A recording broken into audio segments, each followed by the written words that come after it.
مگر ایک بیٹا ایک ساتھ گزر گئی، واپس ہی نہیں آتا ہے۔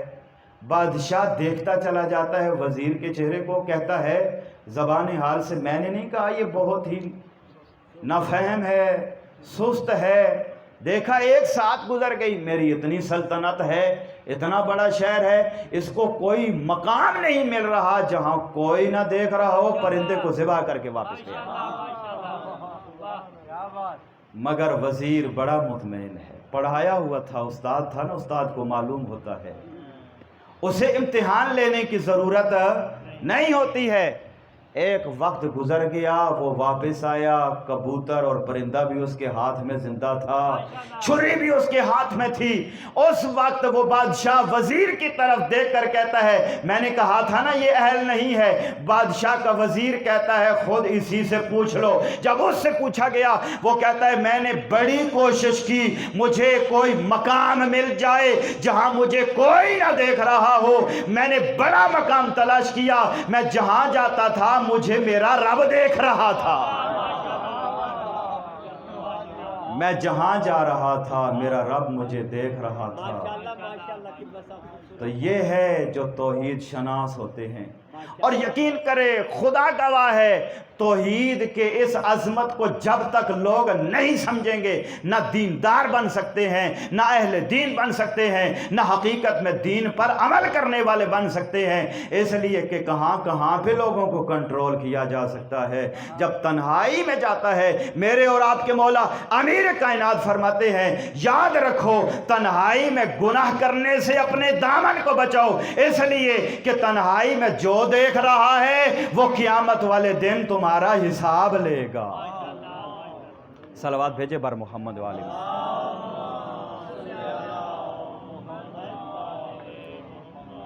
ایک مرتبہ جناب رسالت مآب نے اپنے صحابہ کے مجمع میں اللہم صلی علی محمد وآل محمد اپنے صحابہ سے ایک جملہ ارشاد فرمایا، خواہش کی، فرمایا کہ تم میں سے جو 2 رکعت نماز لوجہ اللہ الکریم خالصتاً اللہ کے لیے جو 2 رکعت نماز یہاں پڑھے گا میں اسے یہ بکری کا بچہ ہدیہ دوں گا۔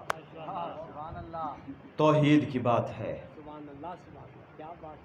دوبارہ سنیے جملہ جنہوں نے توجہ نہیں فرمائی، حضور نے رحمت للعالمین نے امام المرسلین نے سارے صحابہ کی موجودگی میں فرمایا کہ جو 2 رکعت نماز ایسے پڑھے گا جس نماز میں غیر اللہ کی یاد بھی نہ آئے، خالصتاً لوجہ اللہ الکریم 2 رکعت نماز پڑھے گا میں اسے ایک بکری کا بچہ ہدیتاً عطا کروں گا۔ روایت کہتی ہے کوئی نہ اٹھا، کوئی نہ اٹھا۔ ایک تو یہ تھا کہ معرفت بھی اس اوج پر کسی کی نہ تھی کہ جو اتنا اعتماد رکھتا ہو اور اس کمال اور علم و معرفت کے عظیم درجے پہ فائز ہو، جو یہ دعویٰ کر سکے میں نے 2 رکعت نماز ایسے پڑھی ہے جس میں یاد خدا کے علاوہ مجھے غیر خدا کی ایک لمحے کے لیے یاد نہ آئی۔ کائنات گواہ ہے، روایت یہ کہتی ہے صحابہ کے مجمع میں آپ کے اور میرے مولا علی ابن ابی طالب کھڑے ہوئے، یا رسول اللہ میں 2 رکعت نماز ادا کرتا ہوں، یا رسول اللہ میں 2 رکعت نماز ادا کرتا ہوں۔ کتنا بڑا امتحان ہے، کتنا مشکل مرحلہ ہے۔ آپ اندازہ لگائیں اپنی نمازوں کا، یہ کون ادا کر سکتا ہے، یہ کون ادا کر سکتا ہے؟ یہ فقط آل محمد ایسی عبادت کر کے دنیا والوں کو عبادت کی حقیقت بتا سکتے ہیں۔ امیر کائنات نے مشکل کیا تھی؟ مشکل خود پیغمبر نے ایجاد فرما دی تھی۔ اگر کوئی 2 رکعت نماز پڑھ بھی لے یاد خدا میں تو آخر نے حضور نے فرمایا تھا جو اللہ کی یاد میں خالصتاً 2 رکعت نماز پڑھے گا میں اسے بکری کا ایک بچہ ہدیتاً عطا فرماؤں گا۔ تو بالآخر ہر صحابی کے ذہن میں یہ نقطہ اور بات آ رہی تھی کہ آخر میں نماز پڑھ رہا ہوگا تو دل میں یہ تو خیال آئے گا نا آخر میں ہدیہ ملنا ہے، توجہ ہے نا، ہدیہ ملنا ہے،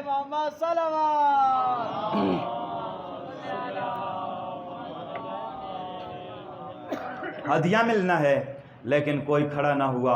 امیر کائنات نے 2 رکعت نماز اللہ کی خوشنودی میں، یاد خدا میں، امیر کائنات نے 2 رکعت نماز جب پڑھ لی، اس وقت رحمت للعالمین نے پوچھا اے علی آپ نے یہ 2 رکعت نماز کیسے پڑھی ہے اللہ کی یاد میں؟ اب یہ صحابہ بھی دیکھ رہے تھے، اب علی کا جواب کیا ہوگا؟ امیر کائنات میں جو عظمت پروردگار سے کما حق کو معرفت رکھنے والے تھے، اس لیے کہ پیغمبر نے فرمایا تھا اے علی اللہ کو حق کے معرفت اللہ کی کسی نے حاصل نہ کی، یا میں مصطفیٰ اللہ کی معرفت رکھتا ہوں یا علی مرتضیٰ تو رکھتا ہے۔ اور فرمایا معرفنی حق کا معرفت ہے، اور مجھے بھی کسی نے نہیں پہچانا، اے علی یا اللہ میری معرفت رکھتا ہے یا تو رکھتا ہے۔ اور فرمایا معرفہ کا اے علی تجھے بھی کہ حق کے معرفت کا تیری کوئی ادا نہ کر سکا، یا اللہ تجھے جانتا ہے یا مصطفیٰ تجھے جانتا ہے۔ پیغمبر پوچھنے والے ہیں اور علی جواب دینے والے ہیں۔ اے علی ذرا بتائیں تو صحیح، کیا آپ کو پتہ نہیں تھا کہ 2 رکعت نماز پڑھنی ہے؟ 2 رکعت نماز کے بعد میں آپ کو ایک ہدیہ ملنا ہے، آپ کو ایک بکری کا بچہ گفٹ میں ملنا ہے، کیا آپ کے ذہن میں اس کا خیال نہیں آیا؟ یہ تو ناممکن بات ہے خیال نہ آیا ہو۔ جب انسان کو کوئی بات ملنی ہو اور وہ بھی سید الانبیاء کی طرف سے ملنی ہو، یہ کیسے ممکن ہو سکتا ہے کہ آپ کے ذہن میں یہ خیال نہ آیا ہو؟ امیر کائنات نے کیا جواب دیا دنیا والوں کو؟ حقیقت اور عظمت پروردگار اور اس پر قائم رہنے کا سلوک بتا دیا۔ فرمایا یا رسول اللہ جب میں 2 رکعت نماز پڑھنے کے لیے کھڑا ہوا تو میں نے نیت یہ کی تھی اے میرا اللہ وہ جو مجھے بکری کا بچہ ہدیے میں پیغمبر عطا فرمائیں گے میں اسے اللہ کی بارگاہ میں ہدیہ کروں گا، وہاں سے اس کے رسول کو ہدیہ کر دوں گا۔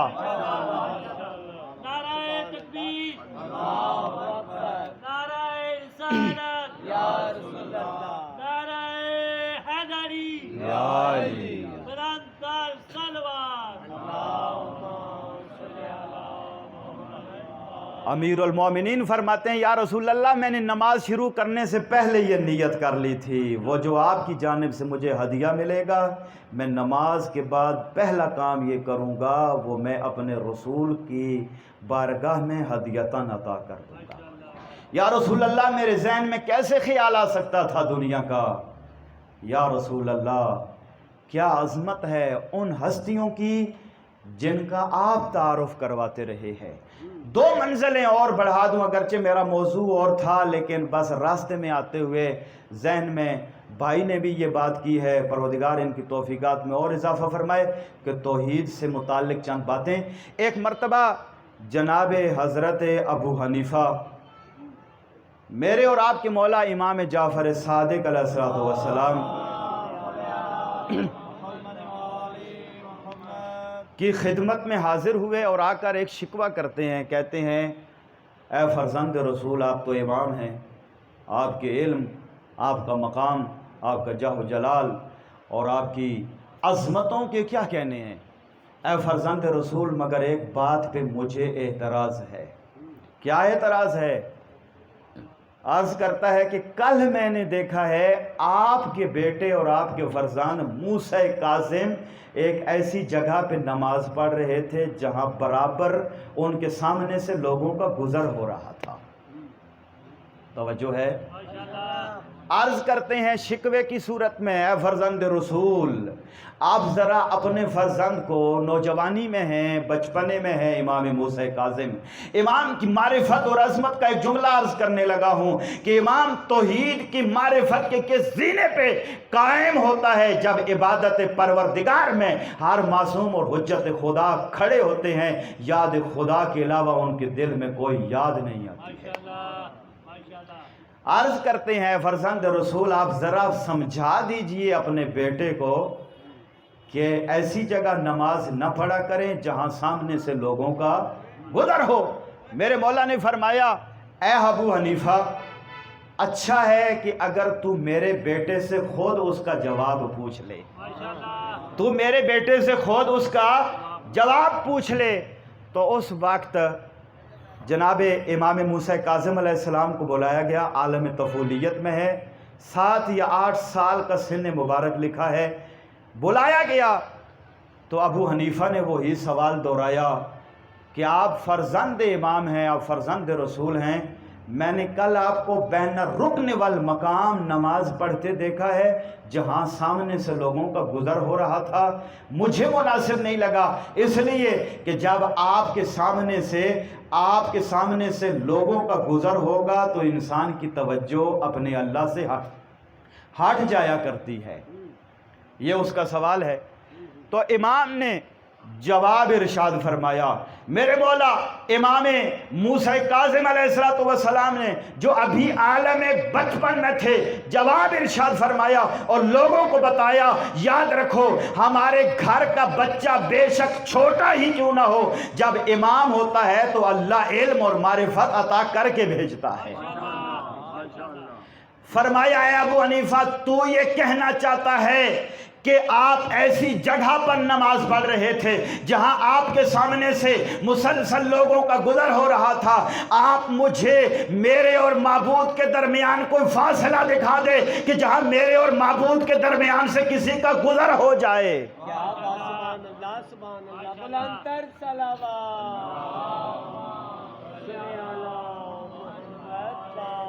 جہاں میرے اور میرے معبود کے درمیان سے گزر ہو جائے۔ میرے اور میرے معبود کے درمیان فاصلہ کہاں پہ ہے؟ بتانا چاہتے ہیں ہماری معرفت کو اپنی معرفت کے ساتھ موازنہ نہ کیا کرو۔ صلوات بھیجے بار دیگر بار محمد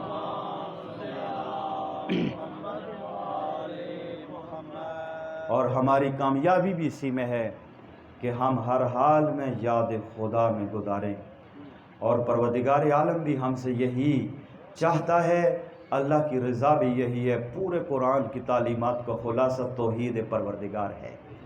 آئین قرآن، موضوع قرآن توحید پروردگار ہے۔ ہر کتاب کا ایک موضوع ہوتا ہے، ہر کتاب کا ایک عنوان ہوتا ہے۔ قرآن مجید کے کل تعلیمات کے موضوع کا نام ہے توحید پروردگار۔ پروردگار عالم کسی کو اپنے حساب سے اگر پسند فرماتا ہے، محبوب رکھتا ہے، تو فقط اس وجہ سے کہ وہ اللہ کی بارگاہ میں کتنا جھکتا ہے اور اللہ کی معرفت کتنی اس کے دل میں موجود ہے۔ پروردگار عالم نے ہمیں اپنی آیات ربانیہ کے ذریعے سے، اپنے الہی نمائندوں کے ذریعے سے بتا دیا ہے، ہم نہ تمہارے مال کو دیکھتے ہیں، ہماری نگاہ میں تمہارے مال کی وجہ سے تمہاری شان بڑھتی نہیں ہے۔ اگر کوئی امتحانوں میں آ جائے اور مشکلات میں گر جائے، مصائب میں گر جائے، لیکن اس کے مصائب کی وجہ سے، مشکلات کی وجہ سے اس کی شان کم نہیں ہوتی ہے۔ اللہ رب العزت نے اپنے دو انبیاء کا تذکرہ فرمایا ہے، ان دو کی طرف اشارہ کروں۔ ایک جناب حضرت سلمان، جنہیں اللہ رب العزت نے کائنات میں سب سے بڑی ابھی تک کی حکومت عطا فرمائی تھی، چرند پرند پر، جنوں انس پر، ہواؤں پر دسترسی اور کنٹرول جناب حضرت سلمان کو عطا فرمایا تھا۔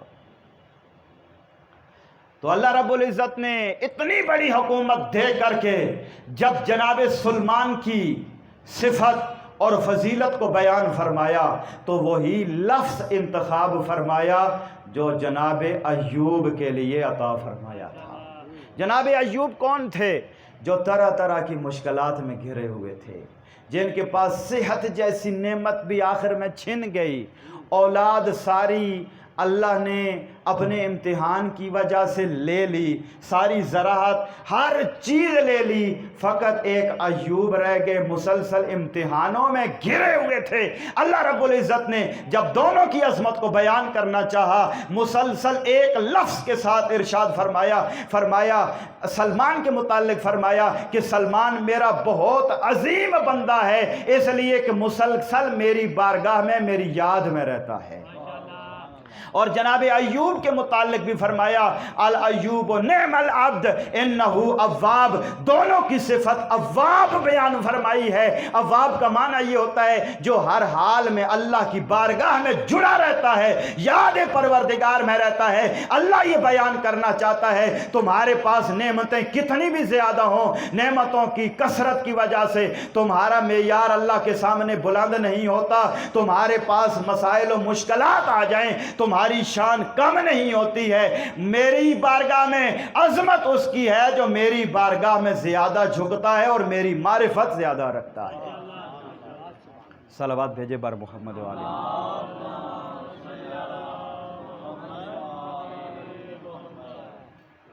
لہٰذا وہ انسان عظیم ہے، وہ جوان عظیم ہے جو ہر حال میں اللہ کو یاد رکھے اور اپنے زمانے کے امام کو یاد رکھے۔ شب جمعہ فقط ایک دو جملے عرض کروں کہ توحید کا ایک مطلب یہ بیان ہوا ہے کہ اپنے زمانے کے امام کی معرفت بھی توحید کی طرف انسان کو لے کر جاتی ہے۔ اگر ہم توحید تک پہنچنا چاہتے ہیں تو کوشش کرنی چاہیے اپنے زمانے کے امام کی معرفت حاصل کریں۔ جن ہستیوں کو اللہ رب العزت نے اپنی معرفت کے لیے منتخب فرمایا تھا، کتب کے اندر ایک واقعہ تحریر ہے اور اپنے نوجوان بھائیوں کے لیے اور اپنے لیے بہت ہی اہم میں سمجھتا ہوں کہ ایک مجتہد ہیں، انہوں نے اپنی کتاب میں اس حقیقی واقعے کو تحریر فرمایا ہے اور میں نے خود آیت اللہ العظمیٰ آغا وحید خراسانی سے ان کے درس خارج میں بھی سنا تھا۔ وہ فرماتے ہیں ایک بہت بڑے عالم دین تھے، وہ ایک مرتبہ بحری سفر پہ جا رہے تھے۔ اگر میری آواز پہنچ رہی ہے، تھکے ہوئے نہیں ہیں تو ایک صلوات بھیجے بر محمد والے محمد۔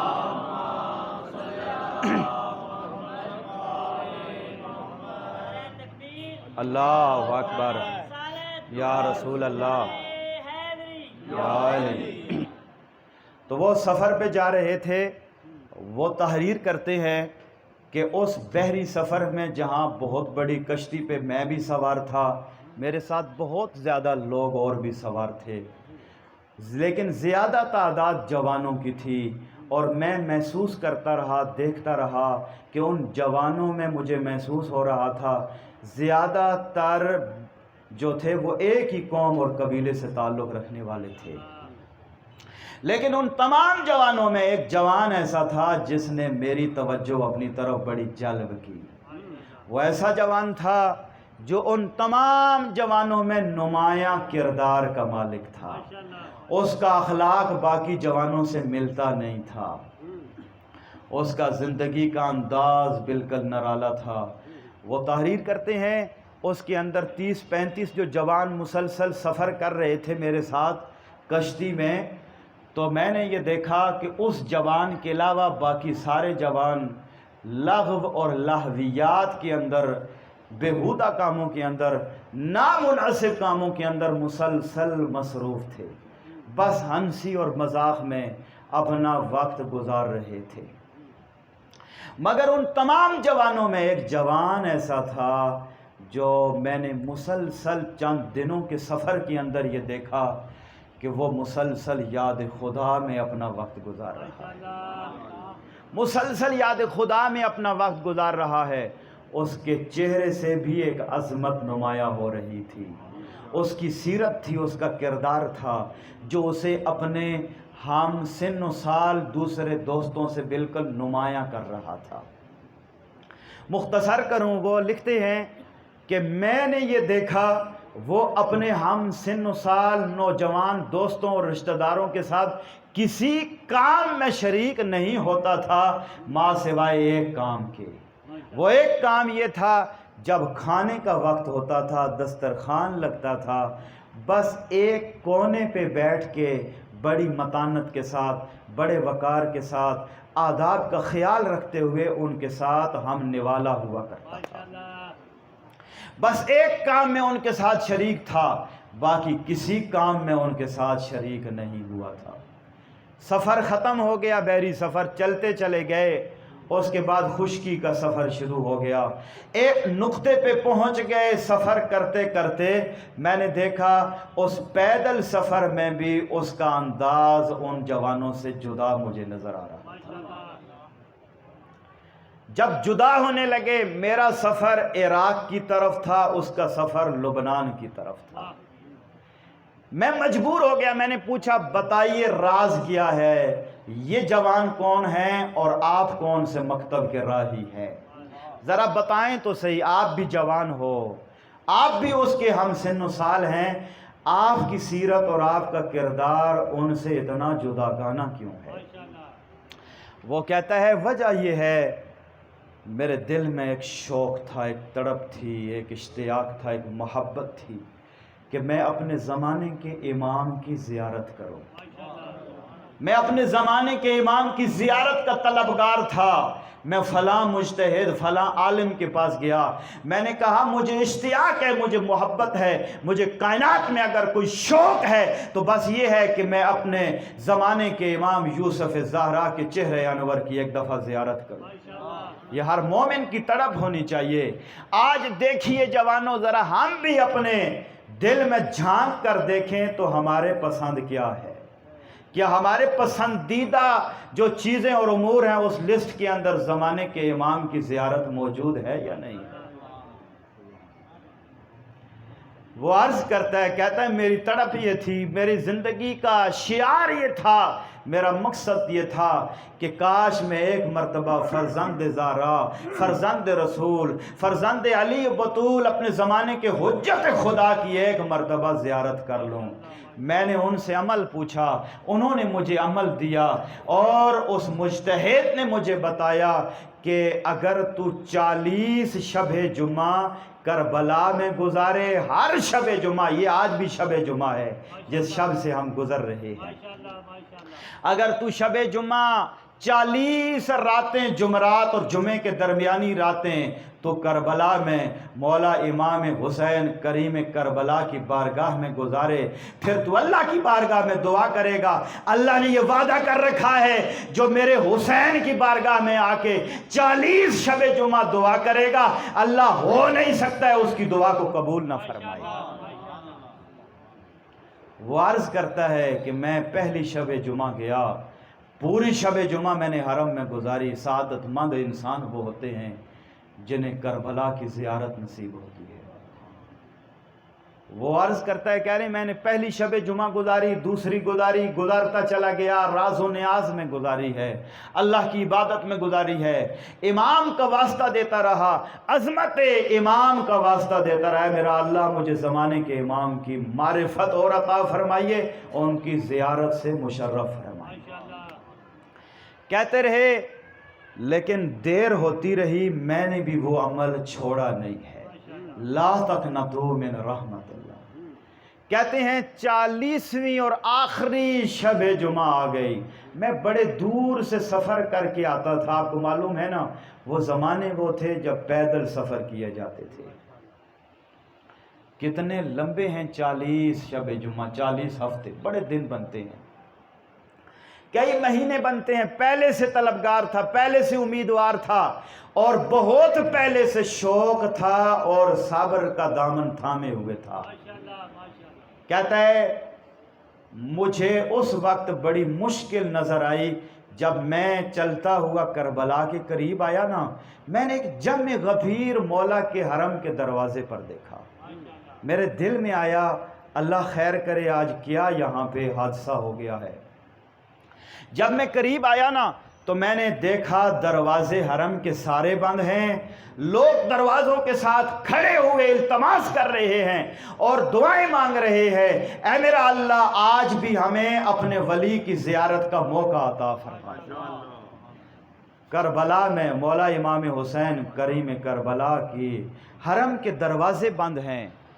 تو آپ اندازہ لگائیں نا ذرا، اپنے دل سے پوچھئے جو 40 ہفتے پیدل سفر کر کے اس امید سے آیا تھا، ہر ہفتے دعا کرتا رہا، 39 شبیں، 39 راتیں جو جا کر اللہ کی عبادت اور دعا میں گزار چکا ہے، آج سامنے دیکھا حرم بند ہے. اس کے دل پہ کیا گزری ہوگی۔ وہ کہتا ہے سارا مجمع کھڑا تھا، میں بھی پاس آ کے کھڑا ہو گیا، رات کا وقت تھا، ایک مرتبہ حرم کا خادم آواز دیتا ہے میرا نام لے کے، ایک دروازہ کھلا اور آواز ملتی ہے اے جوان بس آج کی شب تجھے فقط اجازت ہے، آج تو مولا حسین کی بارگاہ میں فقط زیارت کے لیے آ سکتا ہے۔ وہ جوان عرض کرتا ہے، کہتا ہے میری زندگی کہاں سے بدلی ہے، میرا یہ راہ و رسم اللہم صلی علی، میری زندگی تبدیل کہاں سے ہوئی ہے۔ وہ کہتا ہے مجھے دروازے سے راستہ دیا گیا، خادم نے میرا نام لے کے مجھے بلایا ہے کہ آپ کو آج کی شب فقط زیارت کرنے کی اجازت ہے۔ وہ کہتا ہے جب میں اندر گیا مجھے اپنے مولا و آقا کریم کربلا امام حسین علیہ السلام کی زیارت بھی نصیب ہوئی اور مجھے اپنے زمانے کے امام کی زیارت بھی نصیب ہوئی۔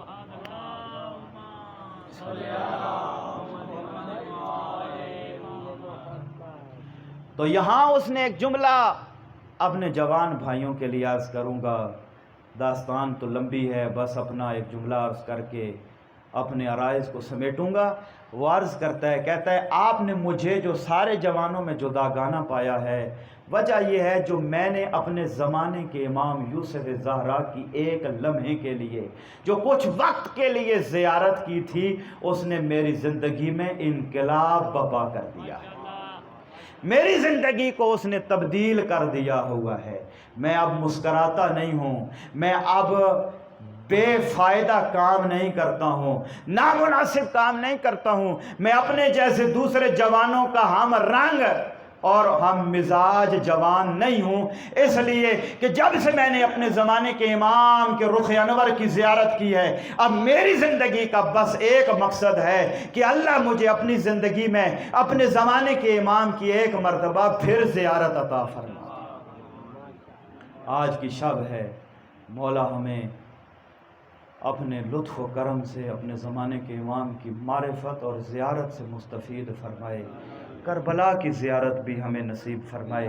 عزادارو، یہ کربلا کی زیارت ہر کسی کو نصیب نہیں ہوتی ہے۔ جب کسی کو کربلا کی زیارت نصیب ہو نہ، جانے کے لیے تیاری کرے، اس کے آداب ہیں، اور جانے سے پہلے آداب میں شامل ہے 3 دن روزہ رکھ کر گھر سے جائے۔ جو 3 دن بھوک اور پیاس اور روزہ رکھ کے گھر سے سفر کربلا شروع کرے گا نا، اس کے سفر میں ایک روحانیت ہوگی، اسے پھر کربلا والوں کی بڑی یاد آئے گی، پیاس بھی بڑی شدت سے یاد رہے گی۔ اور انہی آداب کے اندر ہے جب کربلا میں پہنچ جاؤ نا، آداب بہت سارے ذکر ہے، شاید آج کی بات نہیں ہو، اور وہ یہ ہے، ایک جملہ روایت میں ہے، معصوم فرماتے ہیں جب کربلا کی فضا میں پہنچ جاؤ نا، کربلا کے میدان میں، تو 7 مرتبہ کہا کرو لبیک یا داعی اللہ، لبیک یا داعی اللہ، اس وجہ سے کہ آج بھی پوری کائنات میں حال میں ناصر ینصرنا کی صدائیں بلند ہو رہی ہیں۔ عزادارو، اللہ نے آل محمد کو بڑی عظمت عطا فرمائی تھی، کائنات میں جتنی عظمتیں انہیں عطا فرمائی ہیں، امت نے اتنے ہی مصائب دیے ہیں۔ عزادارو، 10 محرم بڑا سخت دن تھا، لا یوم کا یومک یا ابا عبداللہ، میرے مولا صادق فرماتے ہیں اے میرے جد حسین، جیسا آپ کا درد بھرا دن تھا عاشور، ایسا کائنات میں اتنا درد اور مصیبت والا دن نہیں تھا۔ عزادارو، میرے مولا حسین نے عاشور بڑا سخت گزارا ہے، اور شیعوں کو بہت مقامات پر یاد کیا ہے، فرمایا یا شیعتنا یا شیعتی مہما شربت معاذ بن، اے ہمارے شیعو یاد رکھو جب ٹھنڈا پانی پینا، مجھ حسین کی پیاس کو ضرور یاد رکھنا۔ اور آپ شیعوں کو یاد کیا ہے جب اپنے علی اصغر 6 ماہ کے بیٹے کو اپنے ہاتھوں پر لے کے اشقیاء کی طرف لے کر گئے نا، اس وقت میں شیعوں کو یاد کیا، اے میرے شیعوں کاش تم کربلا میں ہوتے، دیکھتے حسین پانی کا سوال کیسے کر رہا تھا۔ عزاداروں، میرے مولا حسین پہ بڑے مشکل لمحات گزرے ہیں۔ میرے مولا حسین نے وہ وقت کیسے گزارا ہوگا جب اپنے بھائی عباس کے لاشے پہ جا رہے تھے، ایک بڑا درد بھرا جملہ فرمایا، کہا الان انکسر ازاری، او عباس تو زینے ذوالجناح سے اترا ہے، تیرے بھائی کی کمر ٹوٹ گئی ہے۔ عزاداروں سننا جملہ، آپ کے مولا کو اتنے مصائب ملے ہیں، جب اپنے بیٹے علی اکبر کے لاشے پر جا رہے تھے، لبوں پر جملے تھے، یا علی یا علی، اب نہ جانے اپنے بابا علی کو بلا رہے تھے یا اپنے بیٹے علی اکبر کو بلا رہے تھے، او بیٹا آواز دو، اس لیے کہ جوان بیٹے کے لاشے پہ آنا بوڑھے باپ کے لیے بڑا مشکل ہوا کرتا ہے۔ اجرکم اللہ عزادارو، یہ کربلا کا دن بڑا سخت تھا، یہ حسین نے بڑا سخت دن گزارا ہے، لیکن آ گئی 11 محرم کا دن، عمر سعد نے اپنے نجس لاشوں کو دفنا دیا، لیکن کربلا کی گرم ریتی پہ رسول کا فرزند حسین کا لاشا پڑا ہے، 3 دن تک بے گور و کفن حسین کا لاشا ہے۔ میں پوچھتا ہوں، اگر کسی کا ایک جوان بیٹا ہو، اس کے بوڑھے باپ کا لاشا بے گور و کفن پڑا ہو، اور یہی وجہ تھی جب اسیروں کو اس مقام سے گزارا گیا جہاں شہداء کے لاشیں پڑے تھے، جناب زینب کبریٰ کو ایک مرتبہ جب اپنے بھیا کا بے گور و کفن لاشا نظر آیا، اپنے آپ کو پشت ناکہ سے گرا دیا، اور ایک مرتبہ مدینے کا رخ کر کے فرمایا، یا جدہ صلی علیک ملائکۃ السماء، او میرے نانا آپ پر آسمان کے ملائکہ درود بھیجتے ہیں، ھذا الحسین مرمل بالعراء مرمل بالدماء، او نانا ذرا آ کر دیکھو تو صحیح، یہی تیرا حسین ہے، اپنے خون میں غلطہ پڑا ہوا ہے۔ اجرکم اللہ عزادارو، ایک مرتبہ جناب زینب عالیہ نے بڑا ایک مشکل مرحلہ دیکھا۔ کیا دیکھتی ہے؟ ایک اپنے بھتیجا سید سجاد کے چہرے پہ موت کی زردی چھائی ہوئی ہے، اپنے بیٹے سید سجاد کو کہتی ہے، او میرا بیٹا سید سجاد، آپ ہمارے لٹے ہوئے قافلے کے سالار ہیں، بیٹا اپنے آپ کو سنبھالو، بیٹا صبر کا دامن تھامو۔ آواز آئی، پھوپھی اماں، او میرے پھوپھی اماں، جو جوان بیٹا موجود ہو اس کے سامنے اس کے بوڑھے بابا کا لاشا 3 دن تک بے گور و کفن کیسے پڑا رہے؟ اجرکم اللہ عزادارو، ہم نہ روتے اگر انہیں رونے دیا ہوتا جنہیں میرے مولا حسین پہ رونے کا حق تھا۔ عزادارو، میرے مولا حسین کو رونے والوں کی کمی نہ تھی، فقط ایک جملہ سننا، جس کا بیٹا سید سجاد جیسا ہو۔ عزادارو، میرے مولا حسین کی شہادت کے بعد جب بھی میرے مولا حسین شام کا وقت ہوتا تھا نا، غلام پانی لا کے مولا سید سجاد کے پاس رکھتا تھا نا، میرے مولا کا رخ کربلا کی طرف پھر جاتا اور بے ساختہ جملے ادا کرتے، کیف اشرب الماء، او میرا مظلوم بابا میں کیسے پانی پیوں، تجھے 3 دن کا بھوکا اور پیاسا ذبح کر دیا گیا۔